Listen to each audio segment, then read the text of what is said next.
como se muestra en la parte derecha. Bueno, el día de hoy vamos a hacer nuestro podcast a base de nuestro prototipo STEM con mis compañeros Diego Francisco Zavala Rangel, Uriel Díaz Martínez, Rogelio Andreu Bando Salinas, Alison Escara Castillo López y yo, Jiménez Olvera Moya. Este guión está basado en las tipologías textuales. Las tipologías textuales son una herramienta fundamental para la comunicación humana y los textos que producimos pueden clasificarse en diferentes tipologías según la organización, el propósito, la estructura y las características lingüísticas que se están utilizando. Empezaremos con nuestro guión.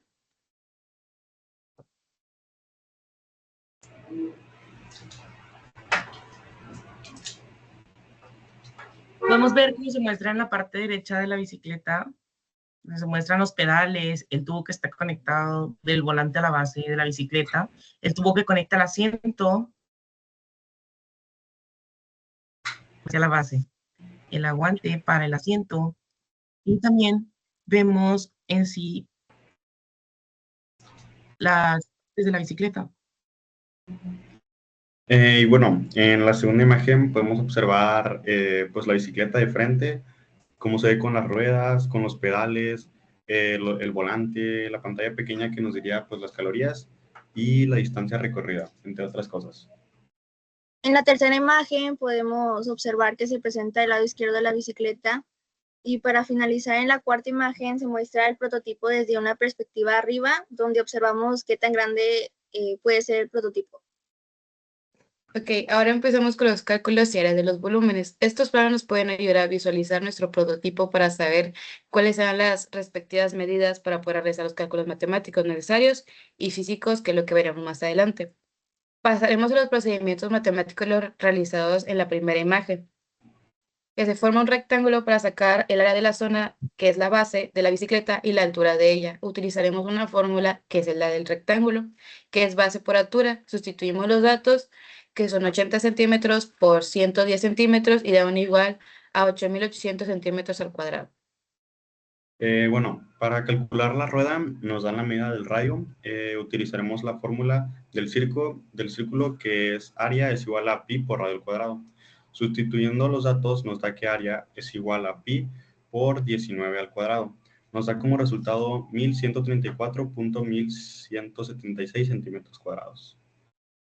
Siguiente calcularemos el área del triángulo que está conectado con la base y al volante. Es un triángulo, su altura es de 70 centímetros y su base de 58 centímetros. La fórmula del área es un triángulo, es base por altura entre 2. Vamos a reemplazar los datos 58 por 70 centímetros entre 2, que nos da un total de 2030 centímetros cuadrados. Ahora calcularemos el volumen de la bicicleta. Para calcularlo, la fórmula es área de la base por altura, y los datos son 35 centímetros de ancho, 35 centímetros de largo y 110 centímetros de altura. Lo multiplicamos 35 por 85 por 110 es igual a 308.000 centímetros cúbicos.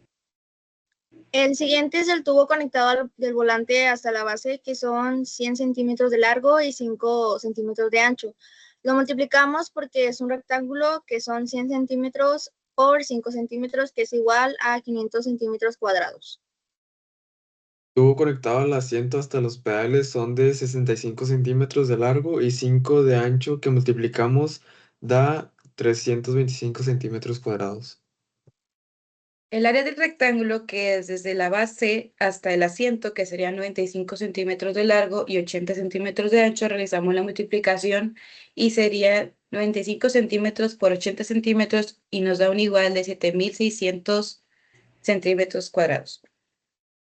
Para calcular la base de la bicicleta serían 90 centímetros de largo por 35 de ancho. Los 90 centímetros agregaremos 10 centímetros ya que los maniobros se saldrán de la base principal, así que agregaremos 10 centímetros más.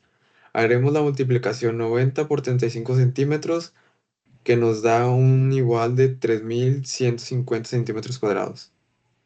Y bueno, como fundamentación, tenemos que durante el siglo XX, con el avance de la electrónica y el desarrollo de las baterías más ligeras y eficientes, como las del ion litio, las bicicletas electrónicas comenzaron a generar popularidad.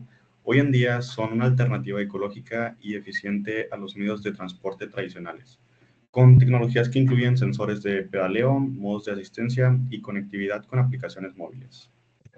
Bueno, la energía eléctrica es fundamental para la operación de las bicicletas eléctricas, ya que permite una transmisión eficiente de la energía necesaria para el movimiento. Además, la electricidad es fácil de generar y distribuir, lo que facilita el funcionamiento de dispositivos eléctricos como las bicicletas.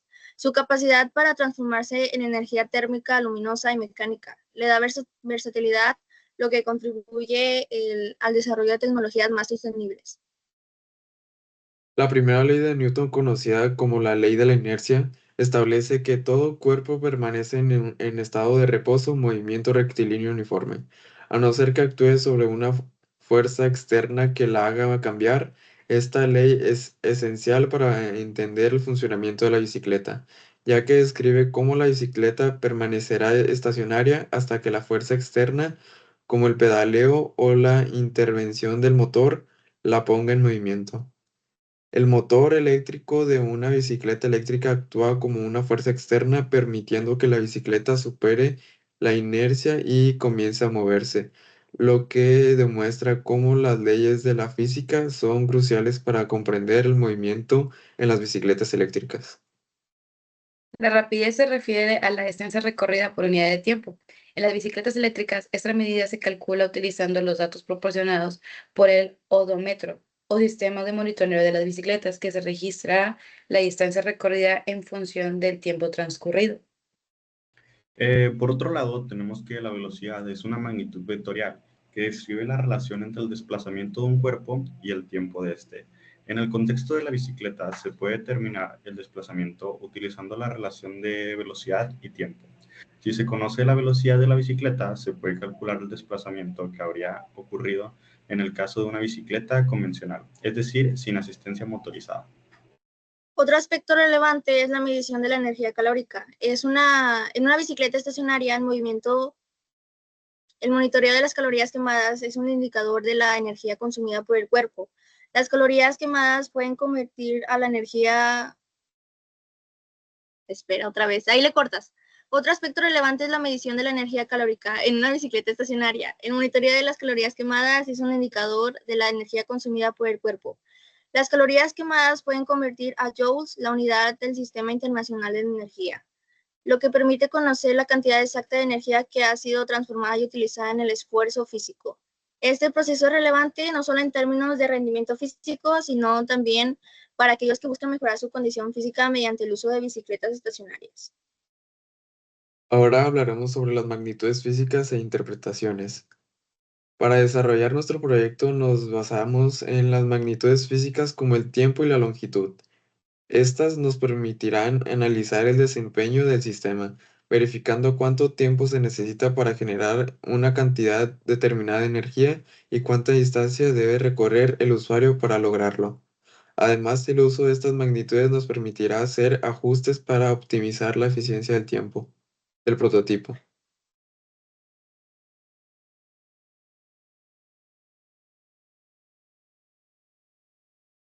La magnitud del tiempo es fundamental para nuestro estudio. Nos permitirá medir cuánto tardará una persona en generar una cantidad específica de electricidad al pedalear la bicicleta. Esto es importante porque dependiendo de la velocidad a la que pedalee el usuario y el tiempo que se mantenga en movimiento, se producirá más o menos energía. También nos servirá para analizar si es posible mantener una generación constante de electricidad durante largos periodos o si es necesario hacer pausas. La magnitud de la longitud también es clave en nuestro análisis. Con ella podemos calcular la distancia total recorrida durante el uso del prototipo. Esta información nos permitirá relacionar la distancia recorrida con la energía generada y así determinar cuál es la relación más eficiente entre ambas variables. Además, podemos estimar cuánto tardaría ¿Cuándo tendría que pedalear una persona diariamente para cubrir cierto consumo de energía en su hogar? Además de esas magnitudes fundamentales, utilizaremos magnitudes físicas derivadas, que se obtienen combinando dos o más magnitudes fundamentales. Algunas de las más importantes para nuestro proyecto son el área y el volumen. Nos permitirá calcular el espacio necesario para la instalación del sistema, asegurando que el prototipo sea práctico y funcional. Velocidad y aceleración. La velocidad se obtiene al dividir la distancia recorrida entre el tiempo empleado, lo que nos ayudará a medir el ritmo que se pedalea. La aceleración, por otro lado, nos permitirá ver cómo varía la velocidad durante el uso del prototipo. Fuerza es esencial para comprender la cantidad de esfuerzo del usuario debe aplicar sobre los pedales. Con este dato podemos mejorar el diseño del sistema para hacerlo más eficiente y menos agotador. Trabajo y potencia.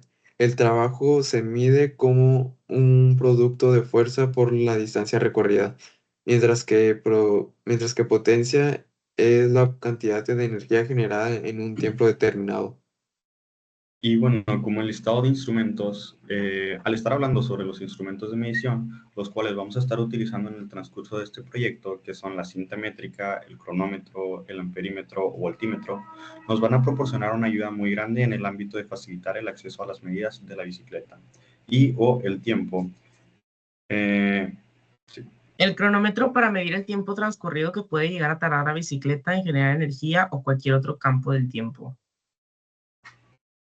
El amperímetro o voltímetro para poder observar y hacer bien el trabajo al momento de conectar los cables, ya sea tierra o corriente, ya que si hay una falla en estos cables puede llegar a fallar el motor o no funcionar. Para esto utilizamos el voltímetro para ver cuál es la cantidad de energía que tiene cada cable o que puede llegar a generar la bicicleta al momento de pedalear.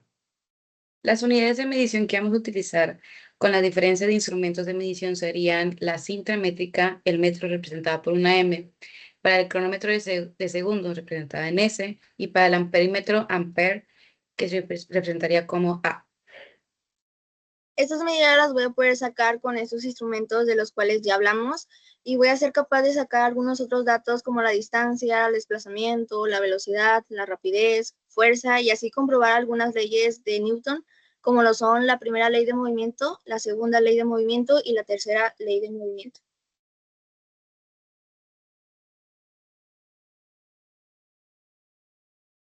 Bien, este será nuestro formulario que vamos a utilizar, que va a ser la energía generada, el trabajo, la velocidad y la eficiencia. ¿Qué va a ser la eficiencia? La energía newtons es igual a unidad de energía utilizada sobre energía de tiempo por 100. La velocidad es es igual a distancia sobre tiempo. El trabajo se representa por una W, que es fuerza por distancia. Y energía generada es igual a potencia por tiempo. Y vamos a llegar a una conclusión de las tipologías textuales. No sé si me las puedes decir, Diego. Bueno, en conclusión, el estudio de las tipologías textuales es fundamental para comprender la diversidad y el propósito de los textos en la comunicación. A través de diferentes tipos de, a través de diferentes tipos de textos, como los narrativos, descriptivos, expositivos o bien argumentativos, podemos identificar cómo cada uno tiene un enfoque y estructura particular que facilita la transmisión de ideas y la comprensión del contenido. Conocer las características y objetivos de cada tipo de texto nos permite interpretar de manera más efectiva lo que leemos y escribir con mayor claridad según lo que queremos expresar. Bueno, esto sería todo por nuestro podcast. Muchas gracias por verlos. Tengan una bonita tarde. Bye.